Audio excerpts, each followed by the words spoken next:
Last time, we met the bone-crunching king of the Cretaceous jungle.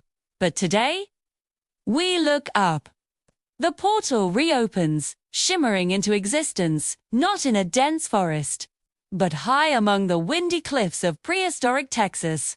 A vast shadow glides overhead, blotting out the sun for a moment. Something immense is circling, and it's about to make its grand entrance. Get ready to meet Quetzalcoatlus. This isn't just any flying reptile. This is the undisputed king of the Cretaceous skies. We're talking about a wingspan of 36 feet. That's wider than a small airplane. And its neck. It gives a giraffe a run for its money. This creature carries itself with the majestic attitude of sky royalty. You see, it doesn't flap its wings to take off like a bird. No, it launches itself into the air like a biological catapult. A powerful vault that propels it from a standstill on the ground straight into a graceful glide. Seriously, just try to picture it. Imagine a giraffe and a hang glider had a baby. Now, give that baby a long, sharp beak and an air of complete and utter dominance. That's Quetzalcoatlus for you. Watching it land is just as incredible. It doesn't clumsily crash down. It descends with the elegance of a giant prehistoric stork, touching down on its hind limbs before folding its massive wings alongside its body.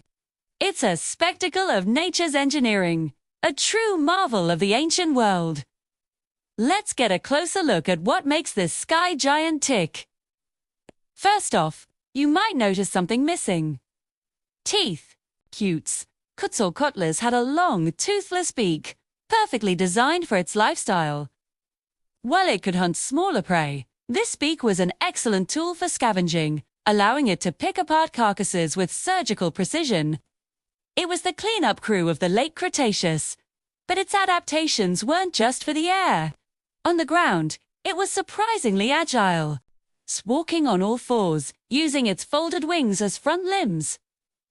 This quadrupedal launch model is what scientists believe allowed it to vault into the sky. Its powerful front and back limbs would push off the ground in a single, explosive movement, generating enough force to get its massive body airborne. And here's a common misconception. Quetzalcoatlus was not a dinosaur. It was a pterosaur, a distinct group of flying reptiles that shared the planet with dinosaurs. Think of them as cousins in the grand family tree of prehistoric life. They lived during the same era, but belonged to a different evolutionary branch. So, while it ruled the skies above the dinosaurs, it wasn't one of them. It was something entirely different, and arguably, even more spectacular. Now, let's bust some myths. Because a creature this epic is bound to inspire some wild stories. So, was it a fierce hunter that plucked dinosaurs from the ground? Maybe small ones, but it was more likely a scavenger, feasting on whatever it could find. It was an opportunist, not just a predator. And did it flap its wings constantly like a bird? Nope. It was a master glider, using its massive wings to ride thermal currents for hours, soaring effortlessly over the landscape like a boss. And the biggest myth of all, thanks to its name, which comes from the Aztec feathered serpent god, Quetzalcoatl. No, it did not breathe fire. As cool as that would be. This giant was all natural, no pyrotechnics involved. It's feeding time here at the Time Traveler Zoo. And on the menu today is a tasty, albeit deceased, hadrosaur. Watch this. With incredible grace, the Quetzalcoatlus swoops down. There's no tearing or messy chewing here. It uses its long, pointed beak with astonishing precision to snatch a large piece of meat, flare, and then, in one swift motion, it gulps it down, whole. Its long neck allows it to swallow massive chunks, making for an efficient and dramatic feeding display. It's a stark reminder that nature, in every era, is both beautiful and brutally efficient. From the moment its fossils were discovered, Quetzalcoatlus has captured the human imagination. Early artistic interpretations often depicted it as a leathery, dragon-like monster, something straight out of a fantasy novel. Over the decades, as our scientific understanding has grown, these visions have evolved. We've seen feathered versions, more bat-like creatures, and everything in between.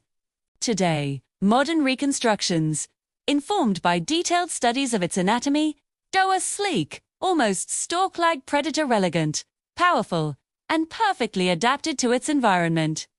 But no matter how artists choose to depict it, one thing has never changed. The universal agreement that Quetzalcoatlus was the undisputed ruler of the primeval skies. Now it's your turn to join the fun. If you had a magnificent Quetzalcoatlus right here in our zoo, what would you name it? We want to hear your most creative, majestic, or just plain silly ideas. Drop your answers in the comments below. We'll give bonus points for any awesome sky-themed names. We can't wait to see what you come up with. Maybe a Zephyr or a Cirrus, or perhaps Kevin. You tell us. Thortle is starting to destabilize, which means our time here is almost up. But don't worry, the zoo will be open again soon. Next time, we're leaving the skies behind and diving deep into the dark waters of the Devonian period, where a creature with jaws powerful enough to crush solid bone awaits. You won't want to miss it. Make sure you subscribe and hit that notification bell for more prehistoric zoo tours. The portal reopens soon.